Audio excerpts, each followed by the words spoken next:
Good morning B with মিমে তোমাদের সবাইকে অনেক অনেক ওয়েলকাম। আজকে ব্লগটা হচ্ছে জামাই ষষ্ঠী ব্লগ। তো সবাই মিলে আমরা রেডি হয়ে চলে গেছিলাম মামা বাড়ি। তো এই দেখো দিদা বাবাকে ষষ্ঠীর সুতো পরিয়ে দিচ্ছে। এবার ষষ্ঠীর জল দেবে, জল দিয়ে হাওয়া করে দিল, এবার আশীর্বাদ করছে। এবার বাবা দিদাকে একটা শাড়ি উপহার দিল। এবার আসছে আমাদের সবচেয়ে মেন, আর মানে এই বছরের সবচেয়ে মেন মানুষ, সেটা হচ্ছে আমাদের তিতলি সোনা। হ্যাঁ, ওকে দিদা মানে ওর বম্মা ওকে পরিয়ে দিল ষষ্ঠী সুতে। এবার পুরো পরপর জেনারেশনের মানুষগুলো বসে আছে।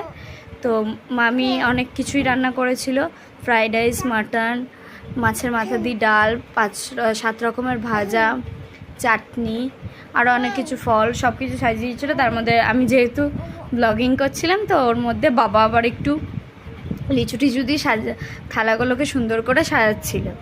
তো চলো আজকে আমরা কি কি খেলাম সেটাই তোমাদের সাথে একটু দেখালাম। নিয়ে এবার সবাই মিলে বসেছি আড্ডা দিতে। তো আজকের ব্লগটা এইটুকুই, দেখা হবে অন্য একটা ভিডিওতে। তো টাটা, সবাই লাইক আর সাবস্ক্রাইব করে দিও।